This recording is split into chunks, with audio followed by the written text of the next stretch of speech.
안녕하십니까, 고박사TV입니다. 오늘은 포괄적 차별금지법, 또 다른 차별을 부른다라는 제목으로 말씀드립니다. 우리 사회에 차별을 금하는 법률들이 존재합니다. 그럼에도 불구하고 있는 법도 제대로 활용하지 못하면서 이제는 포괄적이라는 명목하에 또 다른 차별금지법을 만들려고 하고 있습니다. 눈 가리고 앙호하는 식입니다. 주권자인 국민을 더 이상 우롱하지 말기 바랍니다. 현행 시행되고 있는 개별적 차별금지법들의 문제점을 보완하고 개선하는 것이 더욱 바람직하다고 생각되어서 이 영상을 만들었습니다. 끝까지 시청해 주시면 감사하겠습니다. 현행 시행되고 있는 차별금지법으로는 먼저 헌법이 있습니다. 헌법 제11조 1항에 보면 모든 국민은 법 앞에 평등하여서 누구든지 성별, 종교, 사회적 신분에 의해서 정치, 경제, 사회적, 문화적 생활의 모든 영역에서 차별을 받지 아니한다라고 차별을 금하고 있습니다. 두 번째로는 개별적 차별금지법이 있습니다. 모두 4개가 있는데요. 먼저 1988년도에 만들어진 남녀고용평등법이 있습니다. 고용에 있어서 남녀의 차별을 두면 안 된다는 것이고, 두 번째로는 1992년에 만들어진 고령자 고용법입니다. 고용상 연령차별을 금지하는 법입니다. 세 번째로는 2007년도에 만들어진 기간제법으로서 비정규직에 대한 차별을 금하고 있고요. 2008년도에는 장애인 차별 금지를 하고 있는 법이 있습니다. 이렇게 개별적 차별금지법이 현행 시행되고 있는 것이 4개가 있고요. 또 하나는 차별을 금지하는 법률로는 국가인권위원회법이 있습니다. 2001년도에 만들어졌습니다. 국가인권위원회법에 차별금지 사유가 제2조 3호에 나와 있습니다. 모두 28가지가 되는데요. 여기 보면 포괄적으로 차별금지를 명시하고 있습니다. 현행 차별금지법만으로도 충분하다 이것이죠. 현행 법도 제대로 활용하지 못하면서 혼란만 가중시키고 있습니다. 현행 법만으로도 차별금지를 얼마든지 막을 수 있습니다. 포괄적 차별금지법은 단순히 소지를 위한 법이라고 할 수 있습니다. 포괄적이라는 말 자체가 너무 광범위한 것을 나타내기 때문에 법의 실효성에 의문을 갖지 않을 수 없습니다. 이번에 제정하려는 포괄적 차별금지법에는 문제가 뭐냐? 성별 구분에 있어서 여성과 남성 외에 분류할 수 없는 성을 넣고 있습니다. 분류할 수 없는 성이라는 게 뭐냐? 성적 지향, 섹슈얼 오리엔테이션과 성별 정체성, 젠더 아이덴티라고 하는 인위적으로 또는 사회적으로 만들어진 성을 가리킵니다. 자, 분류할 수 없는 성의 종류를 보면 에이젠더, 뉴트로이스, 바이젠더, 트라이젠더, 시스젠더, 크로스드레싱, 젠더 플루이드, 양성성, 젠더리스, 팬젠더, 트랜스젠더, 젠더 변이, 제3의 성, 뭐 이런 것들이 있습니다. 이런 것들을 보면은 분류할 수 없는 성의 특징은 대부분 동성애나 또는 양성애를 추구하는 그런 성들을 가리키고 있습니다. 그러므로 이런 분류할 수 없는 성, 즉 인위적으로 만들어진 성은 심리성적 욕구로 만들어진 성이라고 볼 수 있어서 참성이 아닙니다. 인위적인 성, 젠더보다도 생물학적 성, 섹스가 먼저라는 것을 우리가 알아야 합니다. 분류할 수 없는 성을 추구하는 사람들을 보호하려는 것이 포괄적 차별금지법에 숨겨진 의도라고 할 수 있습니다. 포괄적 차별금지법의 위험성은 먼저 헌법 위헌과 표현 자유 제한에 있습니다. 헌법은 만들 때 남녀 양성 평등을 기초로 해서 만들어졌습니다. 그러므로 차별금지법에서 말하고 있는 분류할 수 없는 성에 대한 규정 자체가 헌법을 위반하는 것입니다.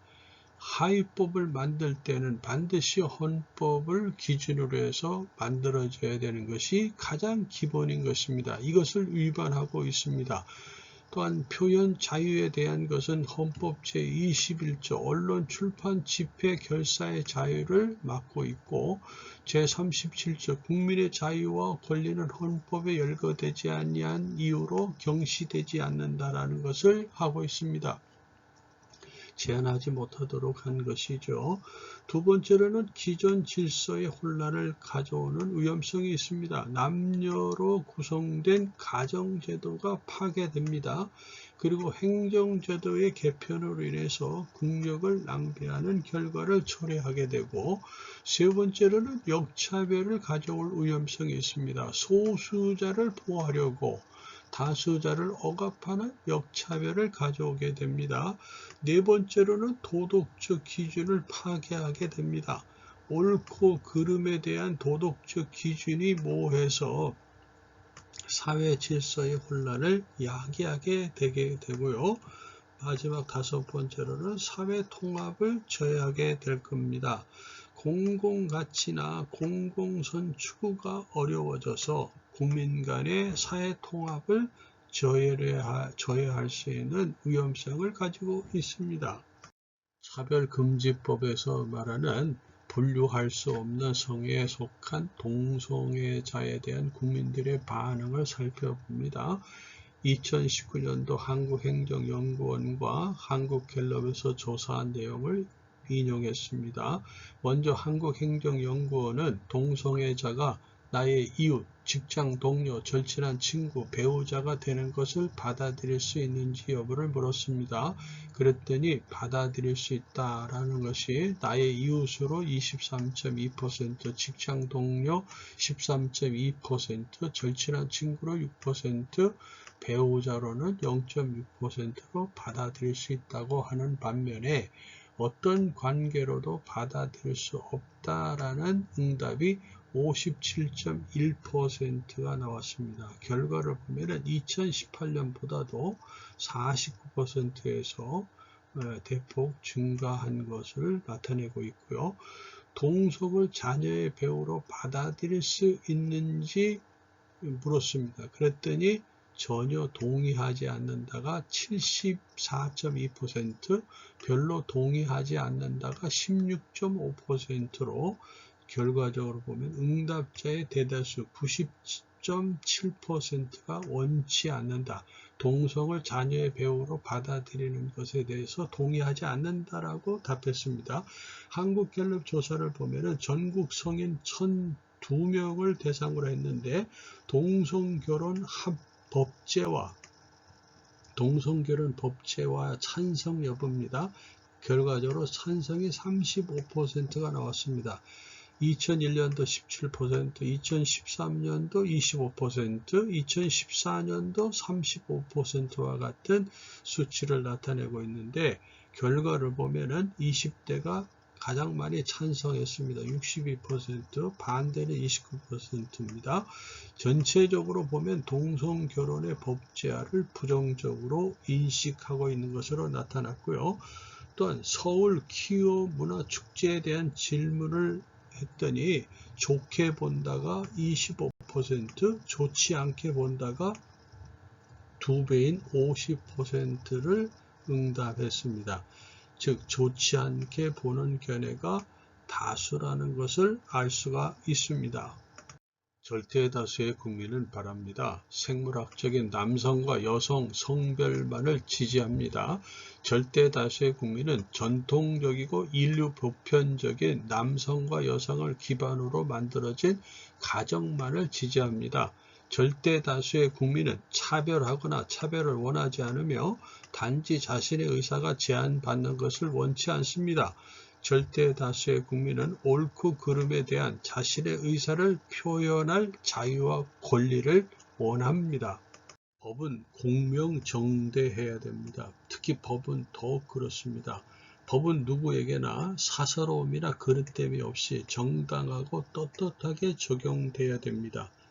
그런 면에서 이번에 제정하려고 하는 포괄적 차별금지법은 누구를 위한 법인지 묻지 않을 수 없습니다. 이 법을 제정하려는 민주주의의 기본 이념을 이렇게 무시하면서까지 이 법을 제정하려는 그 저희가 무엇인지 묻지 않을 수 없습니다. 여러분의 생각은 어떻습니까? 좋아요, 구독 눌러주시면 더 좋은 영상을 만들도록 노력하겠습니다. 감사합니다.